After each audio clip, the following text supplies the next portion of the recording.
Hey guys, how's it going? What is sustainable training? We talk about this all the time in the classes. We write it on the sugar rod in the workouts. Go at a sustainable pace, pick a pace that's sustainable. But what does that actually mean and what does it look like? What factors go into that? So sustainable training should be repeatable efforts. Repeatable efforts from you, repeatable time frames, repeatable loadings if we're using weights. It's just about sustaining a pace that is repeatable. That's a really basic way of looking at sustainable training. And it's generally on those conditioning days. On the weight training days, our resistance days, we want to push a little bit, so maybe it's not quite as sustainable, but it should still be within a sort of sustained range, if that makes sense. So on the conditioning days, what does it look like? What does a sustainable workout look like? So let's take our aerobic day. We do that once a week. It's generally a row, bike, run, or a ski, or a bit of a mixture of 2 to 4 of those things. Now, when we're looking at sustainable efforts, an easy way of doing that is round times. Using your watch, using your phone, using the clock and the time on the wall to see if actually every time you're doing a certain effort of distance or time, we're getting the same result every single time we do that. If we're doing a condition day, like today's day, we're doing like 2 15-minute workouts. The round times within that 15 minutes should be roughly the same. If we start off at a 4-minute round and that drops to a 6-minute round, that's unsustainable. If we go at a 5-minute round to a 5:01 to a 4:59 to a 5:03, they're generally around the same times. It means it's sustainable. Whatever's in that workout and the pace you're going at is an effective, sustainable, repeatable workout. So what factors go into making a workout sustainable? Well, the first one is you.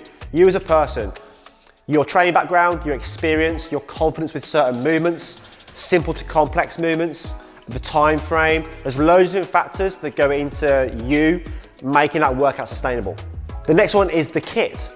Are you more comfortable with the dumbbell, 2 dumbbells, a kettlebell, a barbell? Now generally, the barbell is going to be a slightly more complex version because we can lift a little bit heavier load in. There's generally a bit more kind of technique involved with the barbell, so that's a slightly more advanced way of making a workout sustainable. We could do a dumbbell deadlift or a barbell deadlift, and the dumbbell deadlift is going to be a simpler option. So if you're on maybe a newer trainee to the sort of training we do, the dumbbell versions of things might be an option.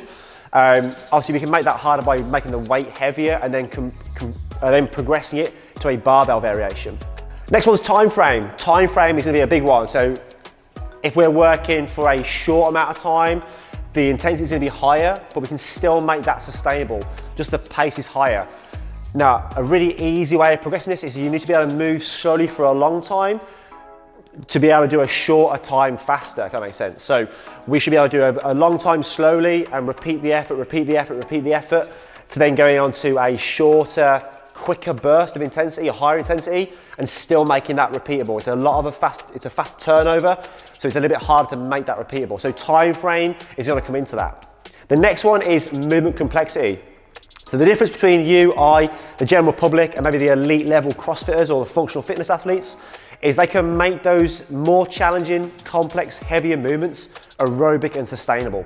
So a workout that's got 60 kilo to 80 kilo snatches, or heavy deadlifts or heavy thrusters, whatever, and bar muscle ups and those technical movements, they're complex movements which most people like myself would struggle to make a sustainable training effort. So we have to scale that back to a version of that movement or a different movement entirely that makes that workout sustainable.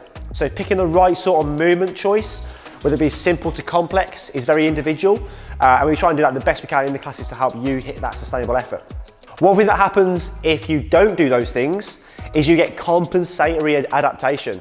So you adapt to poor movement mechanics, you adapt to poor aerobic training, and you get a less efficient workout overall. So making sure you're picking the right sort of movement with the help of myself and the other coaches, make sure you're picking the right sort of equipment to use, and the simple to complex movements is going to make a massive difference to how effective your workout is. The next one is the modality. The rower, bike, running, double unders, ski erg, they're all varying challenges. You can make them as easy or as hard as you want to. However, the bike, anyone can get on there and just move at a sustainable pace. The rower is slightly more complex because you need a bit more technique to that and a bit of power behind it. The ski erg even more so. And then double unders is maybe a higher skill where if you're stumbling over the rope and tripping up every few reps, that's not a sustainable effort. You need to practice that skill. It's a higher skill before you put that into a workout. So we've got you as an individual, the modality, the equipment, the time frame, the complex, the movement style, if it's simple to complex, that all goes into making a workout sustainable. Here's a workout that I did at the weekend. It's a running workout. It was 10 400-meter runs with a minute rest in between each one. So you can see the times for each run are pretty consistent, give or take 3 to 5 seconds. So that is a sustainable effort, a sustainable pace, and a sustainable time frame for me to work for. If they were completely skewed of like a minute 30 to 2:15 of each 400 meters, that would be an unsustainable, unproductive workout for me.